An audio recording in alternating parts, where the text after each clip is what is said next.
Chapter number 10 हम लोग कर रहे थे ग्रेविटेशन। चैप्टर नंबर 10 हम लोग कर रहे थे, वो हमने आधा करके छोड़ दिया क्योंकि वो हम ना मौली का एग्जाम था तो बीच में स्टार्ट करना पड़ा। वो दोबारा पढ़ाऊंगा स्टार्टिंग ना, वो बहुत पहले पढ़ा था ना, भूल गए होंगे इसलिए दोबारा से पढ़ लिया। तो चैप्टर नंबर 10 ग्रेविटेशन को आगे बढ़ा। हम लोगों ने पिछली क्लास में क्या पढ़ा था भाई? Free fall. आज हमारी हेडिंग है acceleration due to gravity. Acceleration due to gravity. एक मिनट, मैं एक बार आप लोग को रिवाइज करवाता हूँ। पिछली क्लास में हमने फ्री फॉल जो पढ़ा था, फ्री फॉल क्या होता है हमने डिस्कस किया था। फ्री फॉल का मतलब होता है कि जब भी कोई ऑब्जेक्ट अर्थ पे नीचे गिरता है, जब भी कोई ऑब्जेक्ट अर्थ पे, जैसे ये पहला पेन का कैप है ना, अभी ये एयर में, जब भी कोई ऑब्जेक्ट अर्थ पे नीचे गिरता है और उस पे सिर्फ ग्रेविटेशनल फोर्स एक्ट करे तो हम कहते हैं कि वो फ्री फॉल कर रहा है। मतलब सिंपल सी बात है, आप छत से कूद रहे हो, ये फ्री फॉल है ना। तो फ्री फॉल में हमें सिर्फ कौन एक्ट करता है हमारे ऊपर? Gravitational force. जब भी फ्री फॉल करते हैं, एक हाइट से नीचे गिरते हैं, हम पे कौन एक्ट कर रहा है? कौन सी फोर्स लगती है? ग्रेविटेशनल फोर्स, है ना। अच्छा, तो हम पे ग्रेविटेशनल फोर्स लगती है। अब याद करो चैप्टर नंबर 9 जो हम पढ़ के आए थे टर्म 1 में, लॉज ऑफ मोशन वाला, कि न्यूटन का सेकंड लॉ ऑफ मोशन क्या था? सेकेंड लॉ ऑफ मोशन था force is equal to mass into acceleration. भाई जब भी किसी पे फोर्स लगेगी तो न्यूटन के हिसाब से उस बॉडी पे एक एक्सेलरेशन भी डेवलप हो रहा होगा। हो रहा होगा नहीं हो रहा होगा? दोबारा सुनो क्या बोल रहा हूँ। हम फ्री फॉल की बात करें, फ्री फॉल मतलब होता है एक बॉडी एक हाइट से, ऊंचाई से नीचे गिर रही है। हम एक हाइट से नीचे गिरेंगे तो वो फ्री फॉल है। फ्री फॉल पे हम पे कौन सी फोर्स लगती है? सिर्फ ग्रेविटेशनल फोर्स लगती है। बट न्यूटन ने हमें कहा था चैप्टर नंबर 9 में कि जब भी हम पे कोई फोर्स लगती है तो दोस्तों उस केस में हम पे कोई एक्सेलरेशन डेवलप हो रहा होता है, लग रहा होता है। तो आज हम एक हेडिंग पढ़ रहे हैं एक्सेलरेशन ड्यू टू ग्रेविटी। ये क्या होता है? ये होता है, ये है कि जब भी हम फ्री फॉल कर रहे हैं, जब भी हम फ्री फॉल कर रहे हैं तो फ्री फॉल करने पे जो हमारे साथ एक्सेलरेशन होगा वो acceleration due to gravity.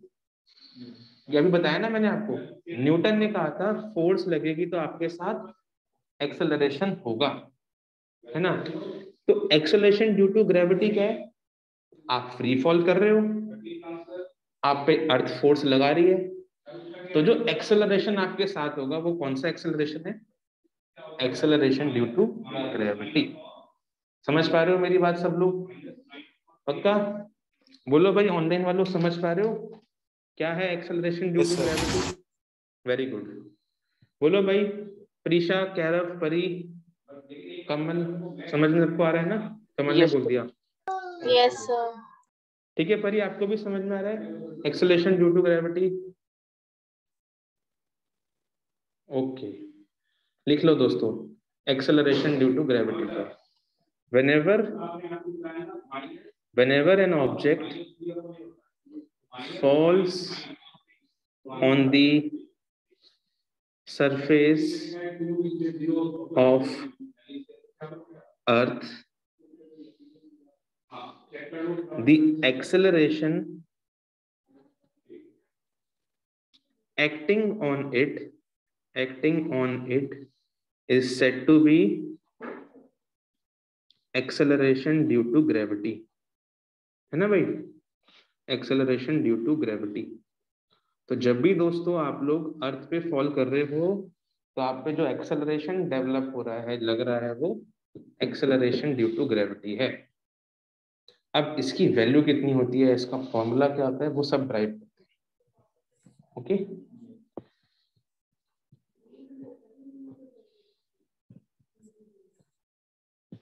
whenever an object falls on the surface of earth, the acceleration acting on it is said to be acceleration due to gravity.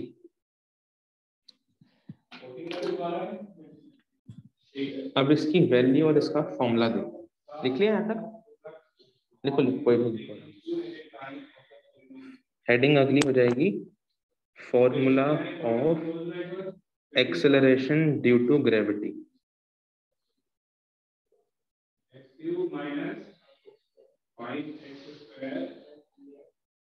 लिखिए यहाँ तक।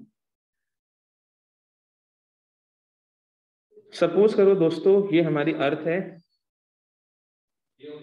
और इस अर्थ पे एक ऑब्जेक्ट फॉल कर रहा है।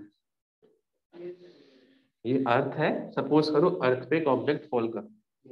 ओके, लेट कर लेते हैं दोस्तों कि मास अर्थ का me है और इस ऑब्जेक्ट का मास कितना है, स्मॉल m है। ये ऑब्जेक्ट गिर रहा है अर्थ में, है ना? अच्छा, ये गिरा और ये यहाँ पहुंच गया, ये ऑब्जेक्ट गिर के यहाँ पहुंच गया, मतलब ये अर्थ के सरफेस पे आ गया। जैसे अभी हम लोग कहाँ पर है, अर्थ के सरफेस पे है ना।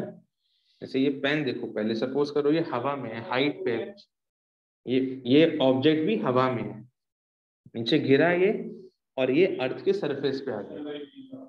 ओके, तो ये अब ऑब्जेक्ट अर्थ के सरफेस पे आ गया। जब हम लोग अर्थ के सरफेस पे होते हैं, जब हम लोग अर्थ के सरफेस पे होते हैं तो हमारा अर्थ के सेंटर से जो डिस्टेंस होता है, हमारा जो अर्थ के सेंटर से डिस्टेंस होता है वो रेडियस ऑफ अर्थ के बराबर होता है। कैसे भाई, अर्थ एक स्फीयर ही तो है, एक गोल ही तो है, ऐसा अर्थ एक ऐसा गोला ही तो है, बॉल ही तो है, स्फीयर शेप में बॉल है ना।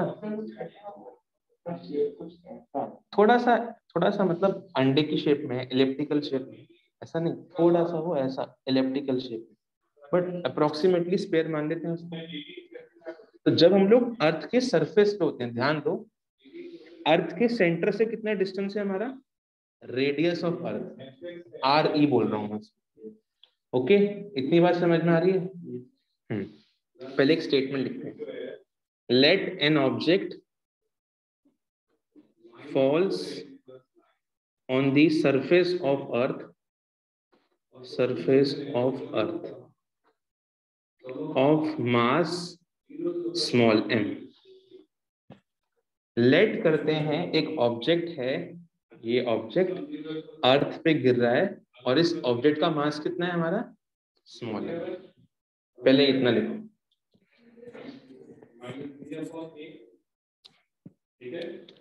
एक ऑब्जेक्ट हम लोगों ने फॉल करवाया, कहां पर, अर्थ पे फॉल करवाया और ऑब्जेक्ट का मास कितना है, स्मॉल है। अब नीचे लिखिए, हमने कैपिटल ME क्या लिया है यहाँ पर, मास of Earth, very good, mass of अर्थ। हमने RE क्या लिया है यहाँ पर, अर्थ का radius, radius of earth. Okay, अच्छा जी, अब जरा हम आगे बढ़ते हैं, radius of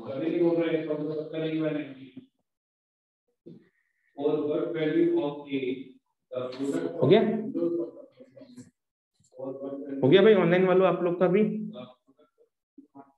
yes sir. Okay, बाकी लोग बताओ। ओके, कह रहा प्रीशा आप लोग का भी हुआ? Yes sir. ठीक है, कह रहा आपका करो करो। अब जरा सोच के बताओ कोई मुझे, ये ऑब्जेक्ट अर्थ के सरफेस पे है ना, सरफेस पे दिखाया ना इस ऑब्जेक्ट को, ये बता सकता है इस पे ग्रेविटेशनल फोर्स कितनी लग रही होगी? 9.8। नहीं, 9.8 फोर्स थोड़ा है, वो तो एक्सेलरेशन की वैल्यू निकाल रहे हैं हम, अभी निकाले। फोर्स कितनी लग रही है? 0 क्यों? सरफेस पे आ गया है बट उस पर फोर्स लग रही होगी capital G, mass of earth, mass of object और डिस्टेंस उस ऑब्जेक्ट का अर्थ से, आर ई का होल स्क्वायर। नहीं लग रही होगी फोर्स ये, है ना। फोर्स इतनी लगती है, पता है जीरो कब लगती है फोर्स? जब हम अर्थ से बहुत दूर चले जाते हैं स्पेस में। मैंने कहा ना स्पेस में ग्रेविटी जीरो, फोर्स जीरो। अर्थ से बहुत दूर जाओगे तब होती है जीरो फोर्स। अर्थ के सरफेस पे लगती है सबसे ज्यादा फोर्स, ये मैक्सिमम फोर्स है। कितनी होती है? G mass of earth, mass of body, हमारा मतलब मास, और रेडियस का स्क्वायर। तो हम क्या लिख रहे हैं? हम लिख रहे हैं force acting on body, on this body at Earth surface. Earth के सरफेस पे फोर्स कितनी लग रही है इस बॉडी पे? वो ये फोर्स लग रही है। इसे क्वेश्चन नंबर 1 कह दीजिए। लिख लो आप लोग।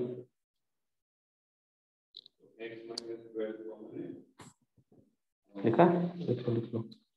ठीक है, ये फोर्स लग रही है इस बॉडी पे अर्थ के सरफेस पे, capital G, mass of earth, mass of body upon में रेडियस का स्क्वायर। Equation number 1। इतनी बात सबको समझ में आ रही है? Excuse me sir. हाँ जी कमल। सर हमने रेडियस का स्क्वायर ही क्यों लिया है, डायमीटर का अरे क्यों नहीं? नहीं, हमने पढ़ा है था वो जो है यूनिवर्सल लॉ। कमल कह रहे हैं हमने डायमीटर का स्क्वायर क्यों नहीं लिया, रेडियस का स्क्वायर क्यों लिया? यूनिवर्सल लॉ ऑफ ग्रेविटेशन क्या था? यूनिवर्सल लॉ था कि दो बॉडी के बीच में ग्रेविटेशनल फोर्स होती है, उन दोनों का मास और उन दोनों के बीच में डिस्टेंस जो है, उन दोनों के बीच का डिस्टेंस। अब इस बॉडी और अर्थ का बीच का डिस्टेंस तो आर ही है ना, कैपिटल डी तो नहीं है, इसलिए। ठीक है भाई कमल? Okay sir. ओके, तो ये फोर्स लग रही है इस बॉडी पे अर्थ के सरफेस पे।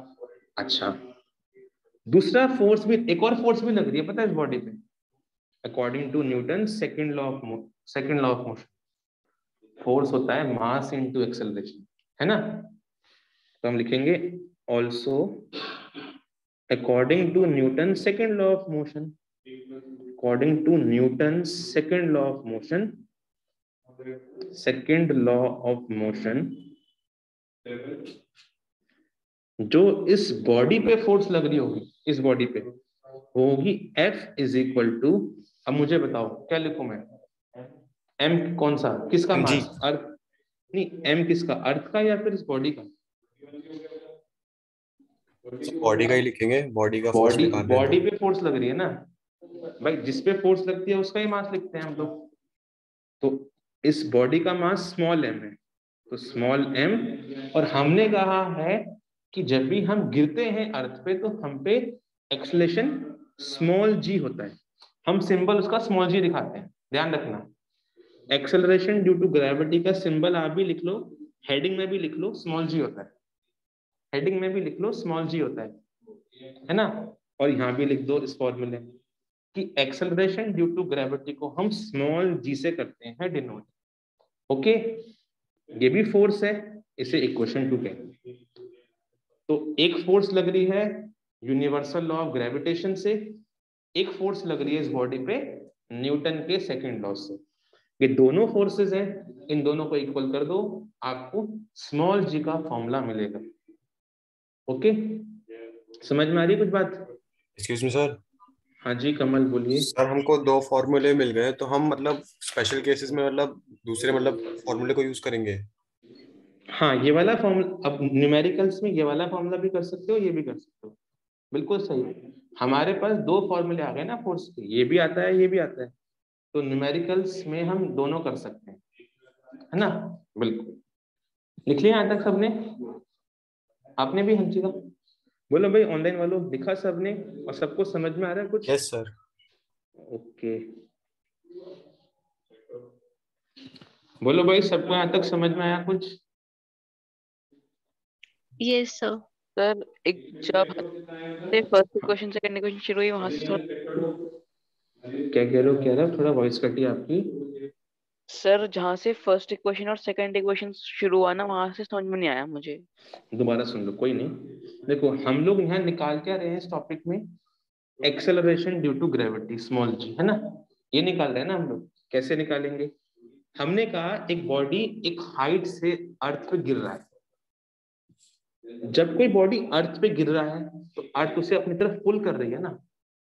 पुल करने के लिए ग्रेविटेशनल फोर्स लग रही होगी, कैपिटल जी, अर्थ का मास, इस बॉडी का मास, और बॉडी और अर्थ के बीच में डिस्टेंस का स्क्वायर। इसे हमने इक्वेशन 1 कहा, ये फोर्स लग रही है।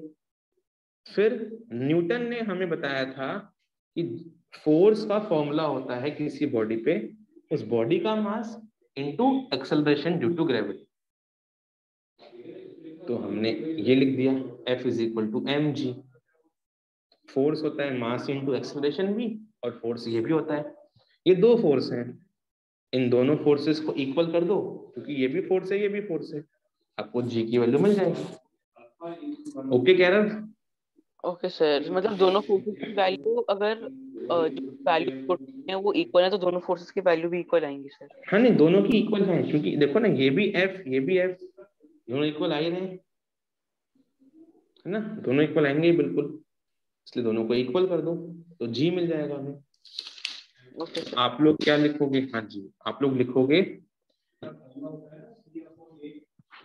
लिखोगे फ्रॉम इक्वेशन 1 एंड 2, इक्वेशन 1 और 2 को आप लोग इक्वेट कर दो, इक्वेशन नंबर 1 और 2 को इक्वेट कर दो।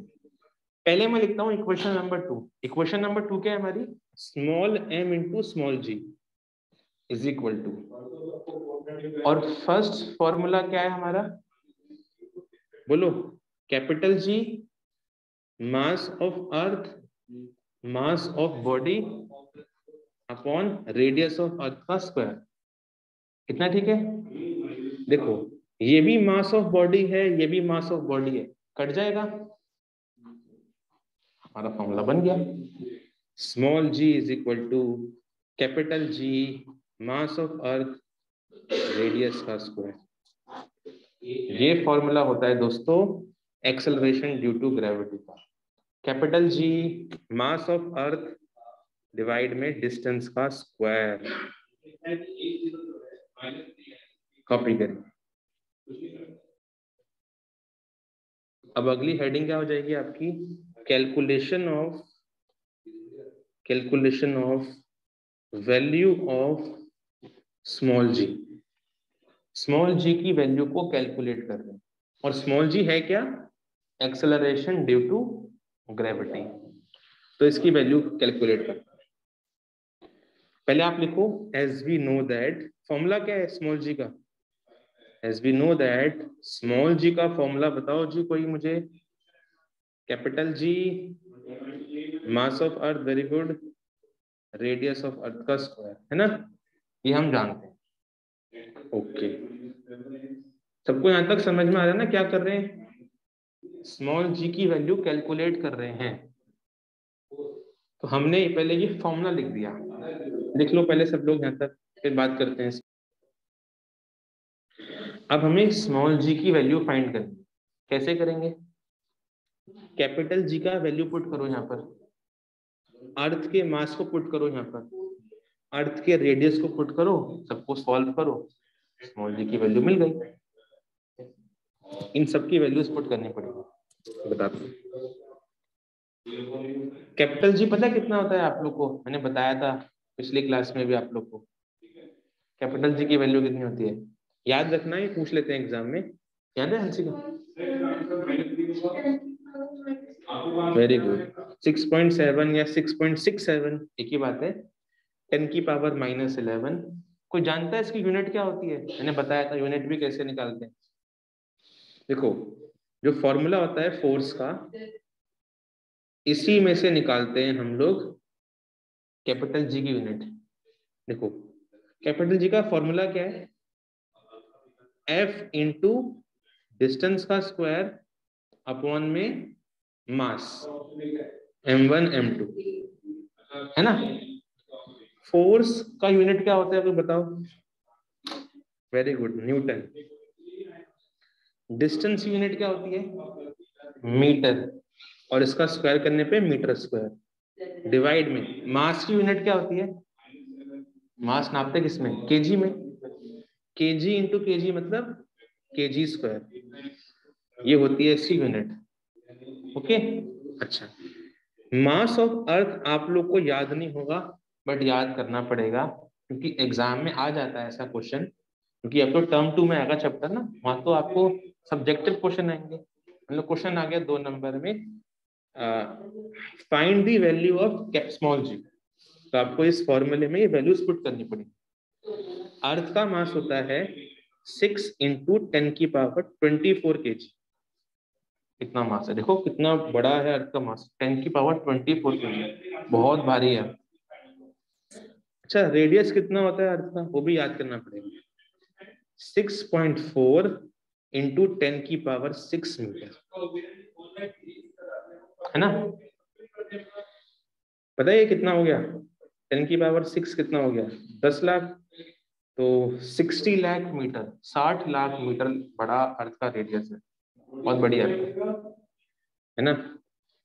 बस ये वैल्यू पता होनी चाहिए, पुट करेंगे काम हो जाएगा, है ना। लिख लो पहले यहाँ तक आप लोग ये वैल्यूज को।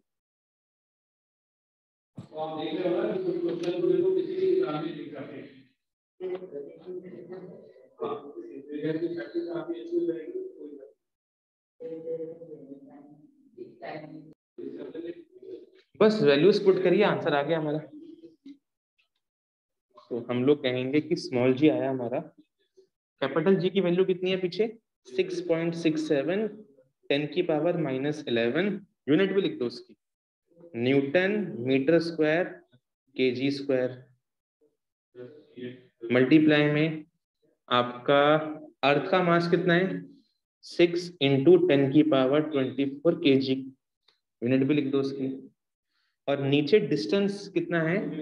6.4 10 की पावर 6 मीटर का होल स्क्वायर, है ना। अब हमें सॉल्व नहीं करना है ये कि आप बोलो पूरा सॉल्व करना है, नहीं, हमें पता है वैल्यू, तो हम टाइम बचाएंगे अपना। हम लिख देंगे कि सॉल्व करा हमने, बहुत मेहनत लगाई, बट हम कर नहीं रहे, पता है हमें। और वो वैल्यू कितनी आती है? 9.8 मीटर पर सेकेंड। सॉल्व नहीं करना, सॉल्व करोगे तो बहुत लंबा हो जाएगा। हाँ, घर पे टाइम हो आपके पास, कैलकुलेटर से कर सकते हो आराम से, इतना ही आएगा आंसर। तो अर्थ पे एक्सेलरेशन ड्यू टू ग्रेविटी कितना है दोस्तों? 9.8, जिसको हम अप्रोक्सीमेटली कितना कह सकते हैं? 10। 9.8 मतलब 10 ही हो गया, 10 मीटर पर सेकेंड। तो अर्थ पे इतना एक्सेलरेशन हमें ऑफर होता है। एक बात और, चलो क्वेश्चन पूछता हूँ मैं आप लोगों से। पहले यहाँ तक लिखा सबने? ओके, लिखा सबने ऑनलाइन में भी question? Yes sir. Okay, Kairav परी लिखा? Yes sir. अच्छा, चलो मुझे ये बताओ आप लोग, मान लेते हैं मेरे पास एक हाथी है, वो नीचे गिर रहा है, और मेरे पास एक चूहा है, वो नीचे गिर रहा है। एक एलिफेंट और एक रैट को मैं गिराता हूँ सेम हाइट से नीचे। बताओ किस केस में किसको ज्यादा acceleration due to gravity experience होगा? ठीक है, क्वेश्चन समझ में आया? हमने एलिफेंट को नीचे फॉल करवाना है अर्थ पे, और एक रैट चूहे को नीचे गिरवाना है, सेम हाइट से दोनों को गिरवाना है अर्थ पे। तो किस पे एक्सेलरेशन ड्यू टू ग्रेविटी ज्यादा लगेगा, किस पे कम? G will be more when, question ये है। कमल का भी आंसर आ गया, ठीक है। हाँ जी, सोचो बताओ आप लोग भी अपना आंसर, सब लोग। जी किस केस में ज्यादा होगा, किस केस में कम होगा, और क्यों भी, ये बताओ, और क्यों? परी ने एलिफेंट, सबसे पूछते हैं फिर बताता हूँ आंसर मैं भी अपना। हाँ जी, हंसिका कह रहा है कुछ आइडिया? एलिफेंट। हाँ, परी आप बताओ। सर आपको रीजन भी सेंड कर दिया। हाँ हाँ आपका आ गया। परी आप बताओ क्या होना चाहिए। परी ने भी टाइप करा है क्या? अच्छा परी ने भी। कह रहा आप बताओ, आपका नहीं आया?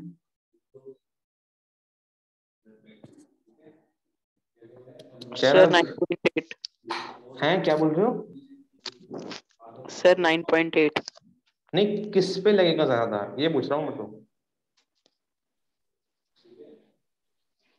Sir elephant. एलिफेंट। अच्छा, और रेड पे कम लगेगा, आप ये कह रहे सर मैंने रीजन भी भेज दिया। हो? ओके परी ओके, है ना, ये कह रहे हो ना, कह रहा हो आप? ओके ठीक है, सुनिए जरा। इसमें सिर्फ आंसर कमल का करेक्ट है, सबका गलत है। सब लोग एलिफेंट बोल रहे हैं, क्यों? अरे भाई स्मॉल जी निकालने के फॉर्मूले में हमने किसी एलिफेंट का मास तो लिया ही नहीं, हम तो अर्थ का मास ले रहे हैं। अर्थ का मास तो कांस्टेंट होता है। मैंने अभी तो बताया था आप लोग को, वो तो फोर्स में आता है उस बॉडी का मास, वो तो कट गया था पहले। स्मॉल जी की वैल्यू अर्थ और उसके मास और रेडियस पे डिपेंड करती है, और वो कांस्टेंट होती है। स्मॉल जी एक कांस्टेंट है, वो हर बॉडी पे, चाहे वो एलिफेंट हो, चाहे वो रैट हो, चाहे मैं हूं या आप हो, सब पे सेम लगेगा एक्सेलरेशन ड्यू टू ग्रेविटी।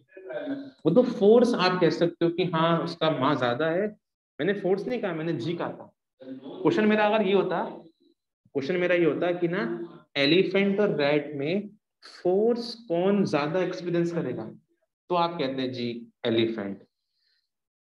या तो इस फॉर्मूले से कहते हैं कि एलिफेंट का मास ज्यादा है, स्मॉल जी तो कांस्टेंट है, या इस फॉर्मूले से कहते हैं कि अर्थ का मास और रेडियस कांस्टेंट है, बट एलिफेंट का मास ज्यादा होने पे फोर्स ज्यादा लगती, but small g will be constant. Small g independent होता है मास के, वो सिर्फ अर्थ के मास और रेडियस पे डिपेंड है। ओके, सबको समझ में आया? तो कमल का आंसर वेरी गुड, सही था। हाँ जी सर। दूसरा पे गिर रही है, लेकिन जो जिससे गिर रही है उसका मास कम है। हाँ पहली बात तो हैवी मास है तो पुल करती है, लाइट मास को पुल वो है लाइट होना चाहिए। अगर मैं पेन को ढक्कन के ऊपर गिरा हूँ तब क्या होगा? नहीं वो तो आप अपने हाथ से गिरा रहे हो ना, नेचुरली थोड़ा हो रहा है ऐसा। अगर नेचुरली ऐसा पॉसिबल नहीं है। हम लोग अर्थ पे गिरते हैं क्योंकि हमारा मास कम है बहुत, अर्थ बहुत बड़ी है, देखो ना अर्थ का मास बहुत ज्यादा है। इस अर्थ पे जितने भी ऑब्जेक्ट हैं वो सब अर्थ से छोटे हैं मास में, इसलिए वो गिरते हैं अर्थ पे। अगर वो बड़े हो गए ना अर्थ से, तो अर्थ को पुल कर लेंगे अपनी तरफ। तो छोटा चीज गिरता है भारी की तरफ, अभी भारी नहीं गिरेगा। ठीक है, अगर आप मुझसे पूछो कि सर सन और अर्थ में कौन किसे पुल कर सकता है, सन भारी है, सन पुल कर लेगा अर्थ। हाँ लेकिन फोर्स फिक्स है, वो तो एक्सेलरेशन की वजह से मूवमेंट होता है, मूवमेंट एक्सेलरेशन की वजह से। और एक्सेलरेशन जो है वो अर्थ पे सेम है, अर्थ पे एक्सेलरेशन सेम है क्योंकि मास ऑफ अर्थ आ रहा है इस फॉर्मूले में, है ना। सन और अर्थ में उन दोनों का मास अलग हो जाता है, इसलिए वहां पर सन पुल कर ले। अर्थ पे गिराओ किसी भी चीज को, सब सेम एक्सेलरेशन से गिराओ। ओके तो ये हमारा स्मॉल जी का फॉर्मूला आ गया। ओके सबको यहाँ समझ में आ रहा है यहाँ तक? चलिए अब आगे बढ़ते। अब एक क्वेश्चन आता है आपके बोर्ड, आप लोग के एग्जाम में क्वेश्चन ये पूछ लेते हैं वो लोग कि what are the difference या what is the difference between small g and capital G। एक स्मॉल जी है हमारे पास, एक कैपिटल जी है, इन दोनों का डिफरेंस बताना है। ठीक है देखते हैं, एक कॉलम सा तैयार कर लीजिए, एक जगह स्मॉल जी करेंगे, एक जगह कैपिटल जी करेंगे।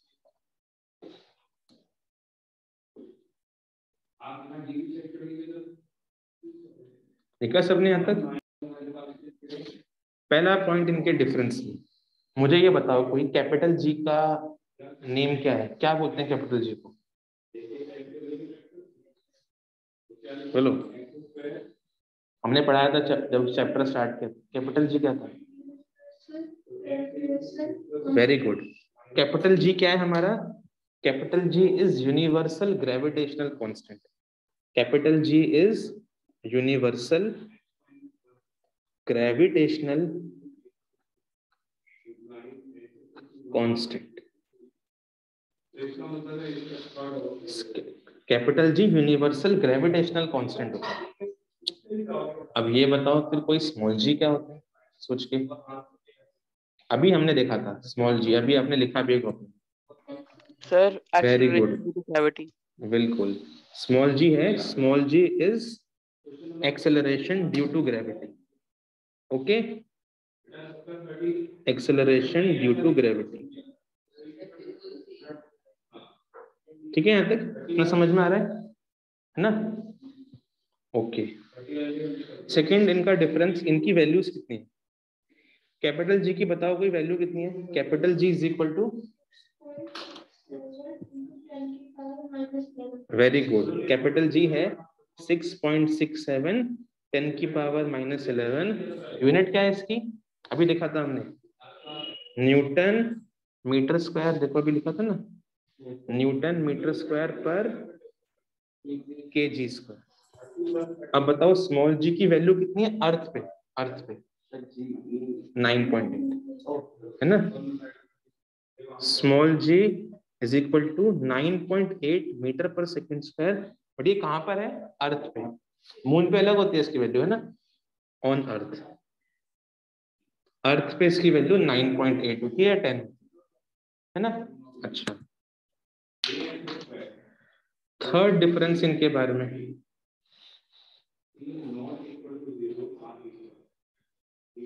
कैपिटल जी का फॉर्मूला क्या होता है और स्मॉल जी का फॉर्मूला क्या होता है? स्मॉल जी का तो जी, हाँ जी ME/R स्क्वायर अभी देखा था, है ना? और कैपिटल जी का क्या होता है?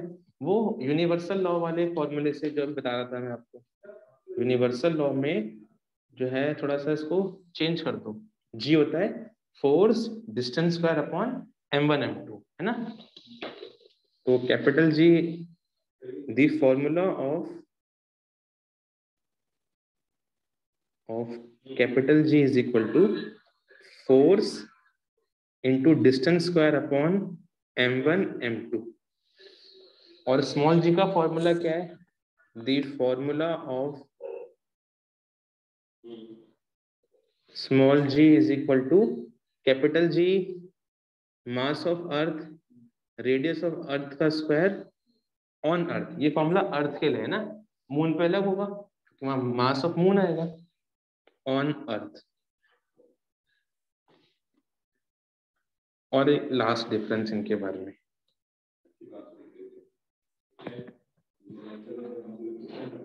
एक लास्ट डिफरेंस इनके बारे में, लास्ट डिफरेंस ये होगा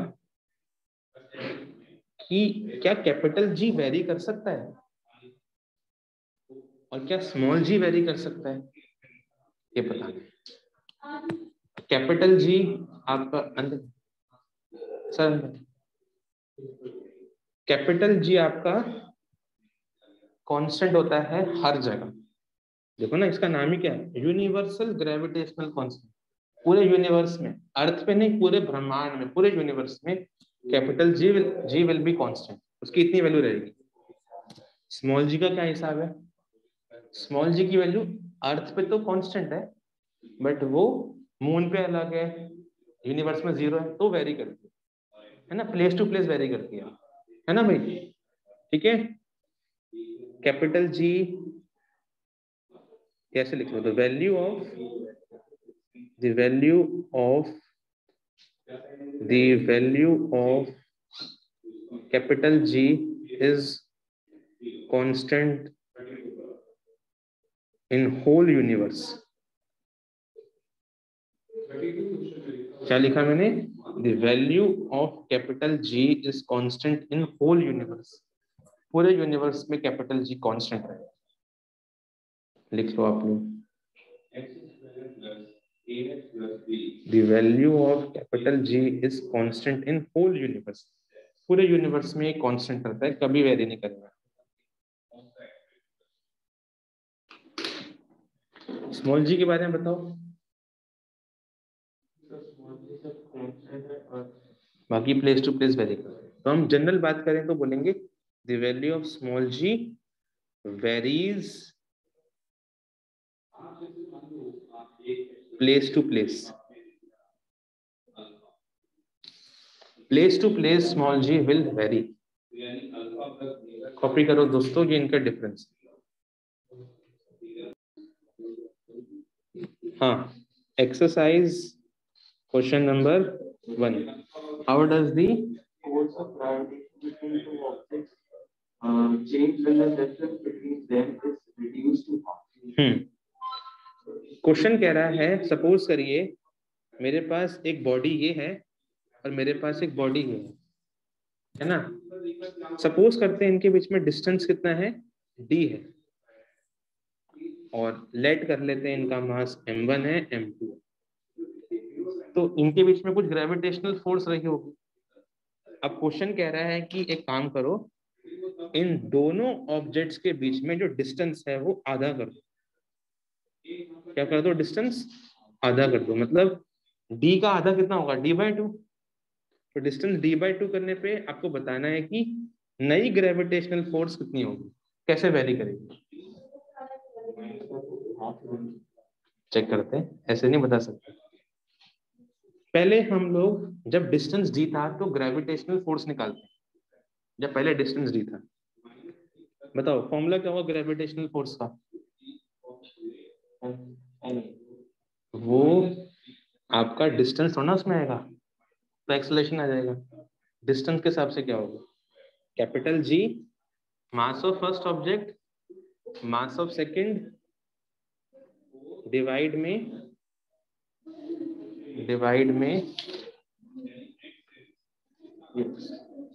डिस्टेंस का स्क्वायर। ये पहले इनके बीच में फोर्स लग रही है, पहले वाले का मास दूसरे वाले का मास डिवाइड में इनके बीच में डिस्टेंस का स्क्वायर, ये पहले फोर्स। अब नई फोर्स को मैं कहता हूं एफ डैश।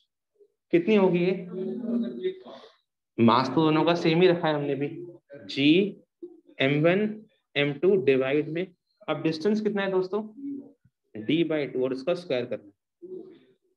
इक्वेशन 2, दोनों को डिवाइड करो, आपको दिख जाएगा कितना आंसर आ रहा है ना। दोनों को डिवाइड करो, डिवाइडिंग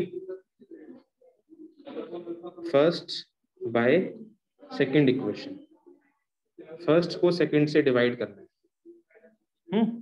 करो भाई। f/f' कितना हो जाएगा, इस पूरे को इससे डिवाइड कर लें, g m1 m2/d² डिवाइड में ये जो है g m1 m2 अपॉन, अच्छा d/2 का स्क्वायर करने पे कितना बचेगा, ये d²/4। d/2 का स्क्वायर करोगे ना, कितना बचेगा, d का स्क्वायर और 2 का स्क्वायर कितना होता है, 2 का स्क्वायर 4, तो d²/4। ठीक है, सॉल्व करो। इस पूरे से पूरा कट जाएगा, इससे कट जाएगा, ये 4 ऊपर जाएगा, ये 4 ऊपर जाएगा, कितना हो जाएगा, f/f' is equal to force is equal to 4। तो नई फोर्स कितनी हो गई मेरी, नई फोर्स कितनी हो जाएगी मेरी, f' हो जाएगा f/4। f/4 हो गया ना, मैं क्रॉस मल्टीप्लाई कर दिया, f' उतर गया, 4 नीचे आ गया। तो नई फोर्स हमारी 4 टाइम्स कम हो गई। तो 2 टाइम्स कम नहीं होनी थी, 4 टाइम्स हो गई, क्योंकि स्क्वायर था ना यहाँ पर। इसलिए कभी भी हम ऐसे नहीं बोल सकते कि वेरिएशन कैसे आएगा जब तक हम सॉल्व नहीं करें। ओके, सबको बात समझ में आ रही है। क्वेश्चन नंबर 2 एक्सरसाइज का आप लोग का होमवर्क रहेगा। बाकी मिलते हैं फ्राइडे।